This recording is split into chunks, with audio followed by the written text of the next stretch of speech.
Hey there, everyone, and welcome to the Final Bar. It's Monday, June 10th. I'm your host, Dave Keller. I'm the Chief Market Strategist here at Stockcharts.com in a sunny Redmond, Washington. Thanks for hanging with us. Last week, we took a little bit of a break, having some strategic discussions about Stockcharts TV and where we wanted to go. We really want to keep this, the Final Bar, as our daily market recap show. We'll plan on making it a little more abbreviated, a little less long, a little more info-packed, as we try to make sense of these markets, focus on the market recap from a technical analysis perspective. We appreciate so much all of your feedback. You guys have put in a number of comments, replied to some surveys for us, really helped us with some polling as well, really helped us think about what we could do to best help you guys make sense of these markets. This is what we settled in on. So as we go along, we appreciate your feedback as always. With that in mind, let's get to the market recap and see how things played out. You know, looking at the major equity averages, you can see kind of a choppy day, but net positive. So the Dow finished up 0.2%, the S&P 500 up 0.3%, the NASDAQ composite up about 0.4%. So not a big spread between NASDAQ and the Dow, all of them finishing slightly in the green. Mid-caps were positive as well. Note that the S&P 600 small cap index actually finished lower by about 0.5%. Now the VIX pushed up a little bit, about 0.5 point. A VIX point, still down in sort of the mid-upper 12s. And so, you know, as we've mentioned many times recently, right, low volatility environment is sort of standard for a bull market phase, that low volatility advance, higher highs, higher lows, relatively low momentum. That's kind of the sweet spot for the VIX if you're bullish, as we kind of remain in this low volatility environment. Read an article over the weekend. I think this was in the Wall Street Journal, but I forget where, and I apologize whoever wrote it that I'm not able to cite it directly, but you know, talked about how the low VIX and the sort of flat S&P gives the impression that things are kind of stable and boring.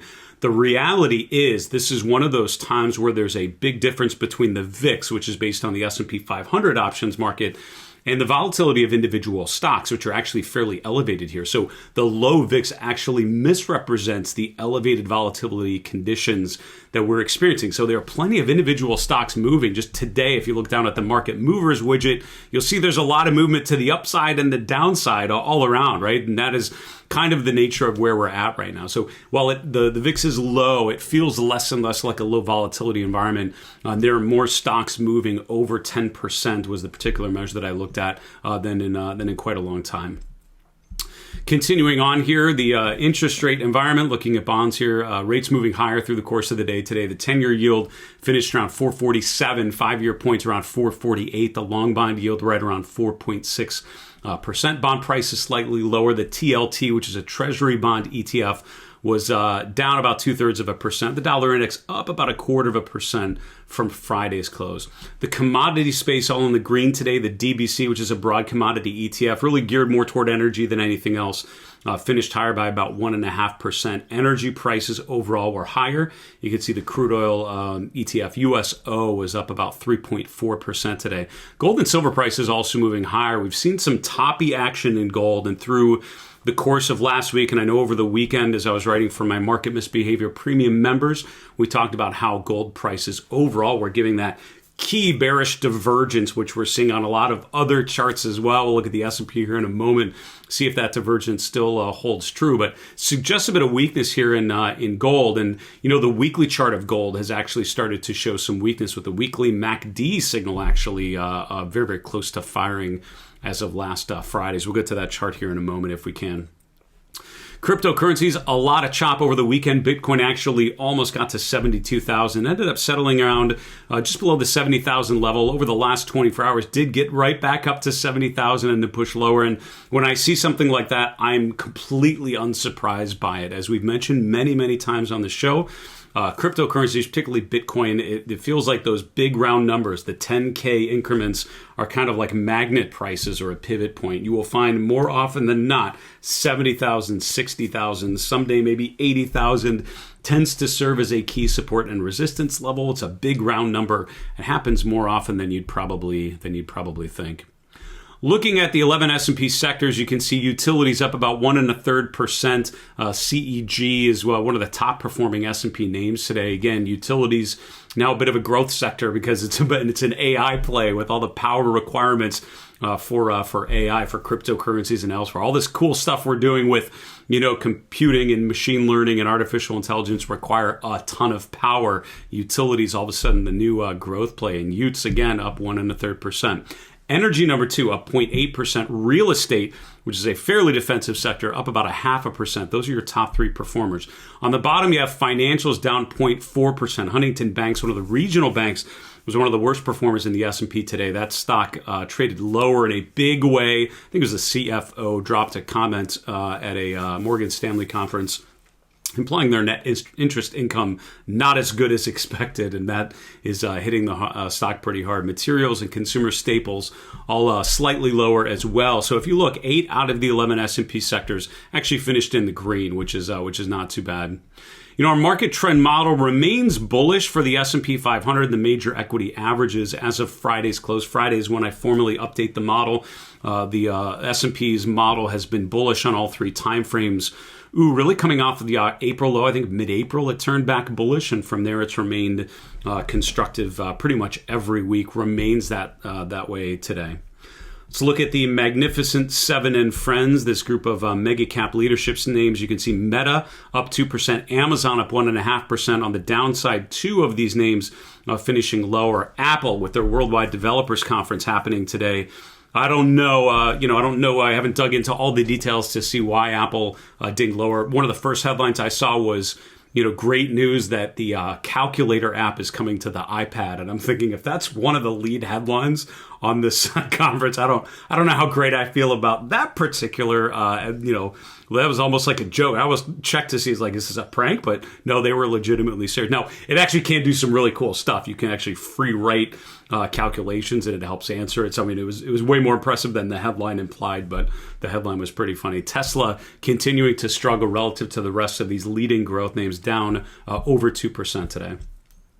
Let's go to a daily chart of the S&P 500, see how things played out through the course of the day today. So, again, as I'm taking a step back over the weekend and again today, just reflecting on the overall trend, an uptrend, as according to Charles Dow, one of the the father of technical analysis, I would say very clearly, basically suggested that an uptrend is a pattern of higher highs and higher lows. And I think when we get away from those simple measures of trend that Charles Dow found valuable 120 plus years ago, we're missing on fundamental building blocks of price action, right? These are things that held true in the early 1900s. I would say they hold true here in the early 2000s as well.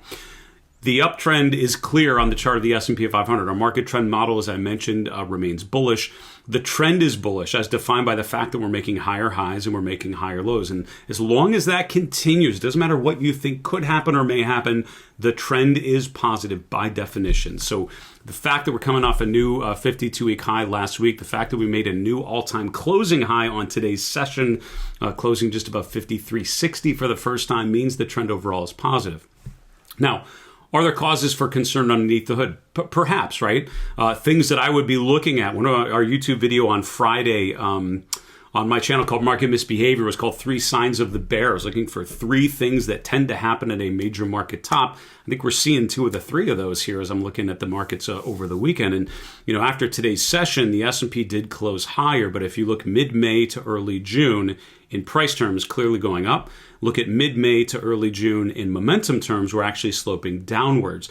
Now, this is still an active trend, right? So, the market could legitimately close higher through the course of this week. The RSI could drift higher, and eventually this does not look like a bearish momentum divergence anymore. It looks like the momentum is actually confirming it. So you have to be careful when you see a pattern like this. You don't want to draw too many conclusions as long as the trend is still active, which I think it is. And I think today's higher close sort of validates that. But once we confirm that this is a higher high, and if we can glance down and confirm after a bit of a pullback that we've made a lower peak in momentum, that will be one of the most clear bearish divergences we've seen in the S&P for quite some time.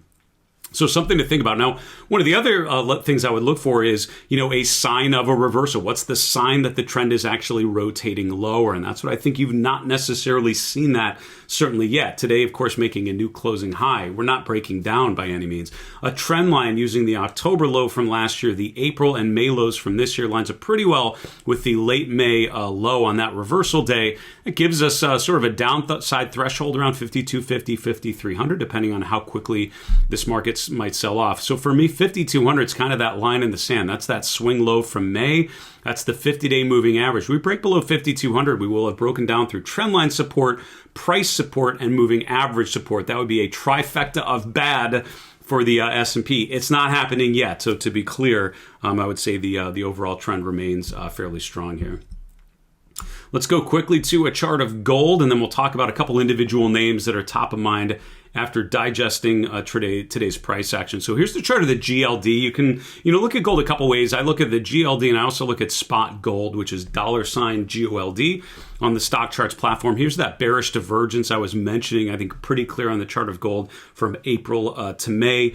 And one thing to note with the GLD over the last week is that as of Friday's gap lower, we actually closed below the 50-day moving average. That's a bit of a concern because we were looking like we were pulling back to the 50-day and bouncing off of there through the end of Thursday's trading. But by Friday, we gapped lower in a big way, actually closed near support here around 210. So 209 to 210, and really maybe more like 209 to 212 would be the first Fibonacci level, 38.2% retracement back to the February low. Also would line up with that early May low. So I think GLD above 210 is a pretty good chart. GLD below 210 all of a sudden looks a lot more vulnerable. And I think initial downside target 200, which would be a 61.8% retracement and would take us down to that March low. So for now, holding in there, but certainly a cause for concern as we've seen that initial wave down off of the high in mid-May.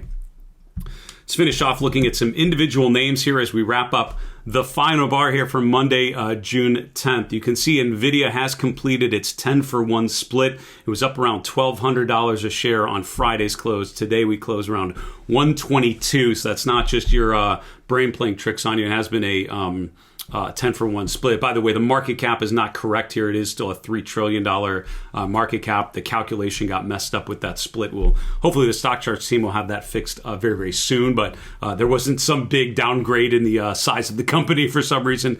Splits don't really affect that. So, NVIDIA, again, of course, when you're thinking of the overall trend and what is allowing the markets to remain strong in terms of the major benchmarks, even though a lot of individual names are struggling, I would say charts like NVIDIA looking like this are certainly a big part of that bullish story. Now, elsewhere, you also have things like Enphase, one of the biggest gainers in the S&P today. What's interesting about that, it was closed up about 6.5%. You have a bit of a bullish outside day. You technically could call this a bullish engulfing pattern if you're a candlestick aficionado, but Friday's close was a big down day. Today we opened right at the lows of Friday and closed back toward the highs of Friday. So 2-day reversal candle really suggesting, another retest of that resistance around 135 to 140. That's where we topped out at the end of May. It's where we topped out in February and even in December of last year. So I think this stock getting above 140 really completes that bullish rotation, more of an accumulation phase as we bounced off of support in late April. Not quite getting there, but very, very close, and today certainly helped there. First Solar also moving higher. This group, Renewable Energy Equipment, was the top performing Dow industry group out of the 106 or so that we track, up almost 5% today, retesting those swing highs. Getting above 290 would complete a breakout above this sort of short-term consolidation area. We talked about NVIDIA going back to the semiconductor space. I wanted to point out that Lam Research has not gone through a 10-for-1 split, but it did close above $1,000 a share for the first time today. So look, it's a big round number, 1,000. It's also resistance from March and April. Arguably mid-May, we kind of tested that 1,000 level again today, closing above there. Follow through day through the course of this week, tomorrow and beyond. I think that would really complete a bullish rotation with the momentum improving, with the RSI getting back above 60. Overall, this is setting up for much further upside. And again, semiconductors just continue to be a position of strength. Really, of course, one of the more direct AI plays that you can make in June of 2024. Not all the semiconductors look the same, though. I would be choosy about which ones you think make sense from a technical perspective. Here's AMD recently hit support at 170, where it's been stalled out for the last 3 weeks. This is well below the March high around $225 a share. You can see we're now pulling back off of that 170 level. Short term, we're really testing support and resistance here. I'll make this like a 6-month chart just so you can see, zoom into this little range here. So you can see in the short term, sort of tactical support. We have support around 160 right around today's close. You have resistance around 170 to 175. And this sort of consolidation period, you're looking to see which way we break. It concerns me that we look like we may be breaking down below the lower end of support, in which case I'd be looking at the May swing low and the 200-day moving average right around 144 a share. Folks, that's it. It's a tight the final bar, but we're really excited about a recap focused version. We'll be doing a lot of great content on Stockcharts TV, some great interviews, some special programming, and lots of other good stuff for you as well. But we hope that this particular show, The Final Bar, helps you make sense of things and helps you stay on top of the markets from a technical perspective. For Stockcharts TV and Stockcharts in Redmond, Washington, I'm Dave Keller. Be well, stay safe, have a good night.